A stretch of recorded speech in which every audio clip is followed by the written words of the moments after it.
No final do curso eu acompanho o fechamento, que o fechamento de vocês é a gente sair daqui, no mínimo, com as minutas prontas para a implantação de um sistema municipal de cultura. Essa é a ideia, né? Que não só vocês aqui adquiram e ampliem os repertórios, né, no universo da gestão, em particular a gestão pública, mas de fato saindo aqui com instrumentos para implantar um sistema que é um pouco a expectativa do Ministério, um pouco a expectativa dos prefeitos, do próprio consórcio, né? Quer dizer, o edital já veio bastante amarrado e bastante orientado nesse sentido. Bom, mas nessa 1 hora, né? Quer dizer, 1 hora é um tempo estranho, porque pode ser muito, pode ser pouco, dependendo do que você escolher. Mas eu queria dizer para vocês que eu estou muito feliz de estar participando como parceiro desse processo, porque de alguma maneira ele vem brindar uma trajetória acadêmica das coisas que eu tenho estudado desde o meu ingresso na carreira, desde o meu ingresso no mestrado, e eu nunca tinha olhado com mais atenção as coisas que eu fiz sobre essa ótica teórica conceitual do universo da cultura. Então a minha dissertação de mestrado sobre uma cooperativa de catadores de papel e papelão, que é a primeira experiência em São Paulo, chama-se Copamari. Depois eu trabalhei com política de tecnologia no doutorado, eu fiz um estudo sobre o Inmetro, porque o Inmetro foi a única experiência de autarquia pública federal, tentativa de transformá-lo em o nome era Agência Executiva, segundo o projeto de reforma do aparato administrativo do Estado empenhado pelo Bresser Pereira. E acabei caindo um pouco nesse mundo da política de tecnologia, e como eu tinha muito engenheiro físico e matemático, eu era um sujeito lá de formação de administração e direito, acabei caindo. Os caras gostaram de mim, porque eu era meio diferente, né? E fui trabalhar com cultura metrológica. Abre algum universo simbólico na cabeça de vocês quando eu falo em metrologia? Então esse era um problema, porque se era muito familiar para engenheiros e físicos, né? Quando você falava com qualquer pessoa sobre meteorologia, o cara já imediatamente pensava em meteorologia, né? Eu me lembro que eu participei de um congresso que foi no Paraná, peguei um táxi do hotel para o congresso, e eu falei isso para o taxista. Não, é um congresso de meteorologia, o cara... Aí eu falei, olha, mas aí meteorologia, não. Aí ele falou, o que é isso? Eu falei assim, ó, tá vendo esse radar aí que você está passando, que você diminuiu a velocidade? Então esse radar está medindo uma velocidade instantânea do seu carro. Então o que me garante que esse radar está medindo a velocidade certa? Ele falou assim, tem a menor ideia. Eu acredito e acabou.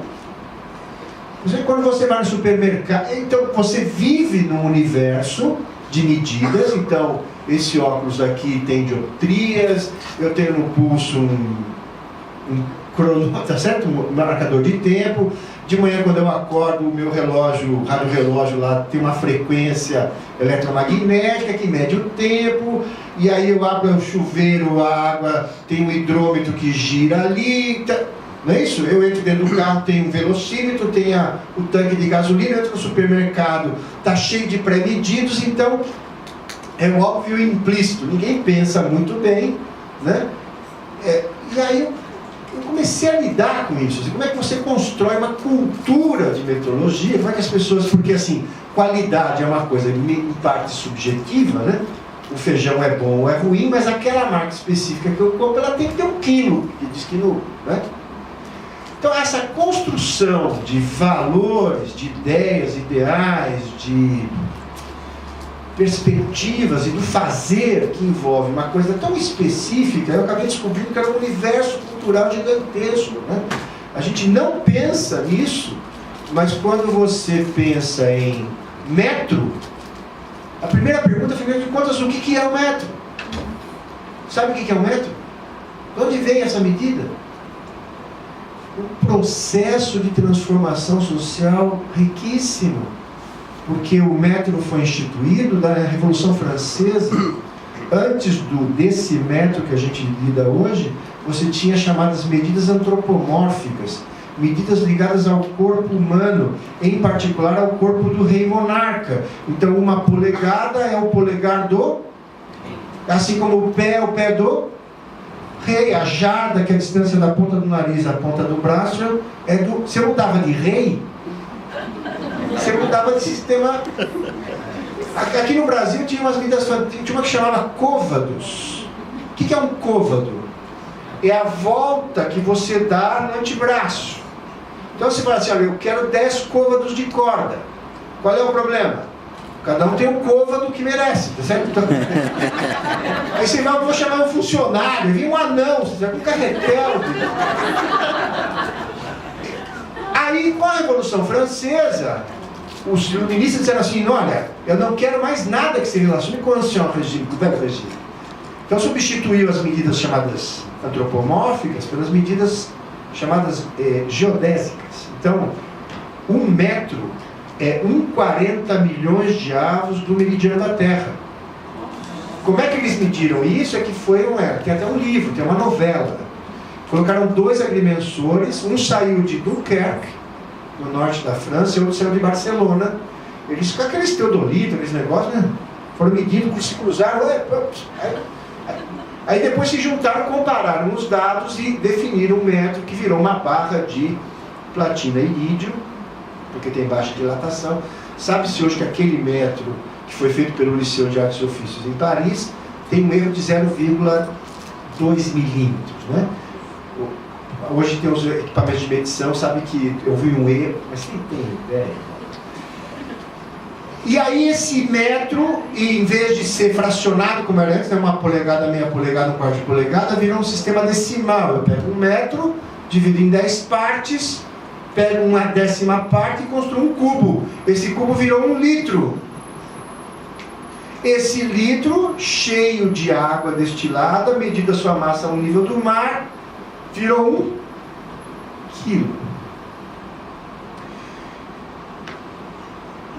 O sistema métrico decimal francês. Nós tivemos aqui um imperador muito adepto e afeito ao universo da ciência, chamado Pedro II. Resolveu implantar no Brasil o sistema métrico. E aí a ideia era que houvesse intercâmbio internacional, atividade científica e comercial. Comprou os padrões, vieram da França, e o Pedro II diz assim, no prazo de 10 anos implanta-se no Brasil o sistema métrico. Ainda estavam nos côvados e tal. Bom. Passou 9 anos, não aconteceu nada. Aí ele chamou o Barão do Rio Branco e falou assim, eu sou imperador, cara, fiz uma lei aqui, tem que ser cumprida. Aí o Barão do Rio Branco resolveu rapidamente a questão na corte, né, no Rio de Janeiro, e começou a ir para os rincões do país. E no Nordeste houve uma resistência, porque achavam que o sistema métrico, que se escrevia com Y, diziam os padres, era coisa do diabo. E aí as tropas imperiais que iam lá nos empórios, diziam assim, olha, tem que usar metro, quilo, litro, cada essa coisa. Algumas pessoas começaram a invadir esses empórios e a quebrar esses padrões, que se chamou revolta de quebra-quilos. E aí, por força do poder das tropas, uma parte perseguida acabou adensando as fileiras do cangaço. Então, o cangaço tem origem metrológica. Eu estou contando isso para dizer que o jeito de você construir o mundo, de uma coisa que parece tão técnica e tão... né? Como é que alguém pode contar uma história dessa sobre o metro? O metro, na verdade, tem uma profunda origem cultural. Então, qualquer coisa que a gente faz, o jeito que a gente pensa, o que a gente acha certo, o que acha errado, bonito ou feio, é um processo de origem ética e que se traduz na sensibilização dos órgãos dos sentidos como uma estética, uma ética exteriorizada que compõe o mundo da cultura. Cultura ampla, tem dentro dos seus componentes o universo da arte, e que vira objeto de interesse nosso aqui.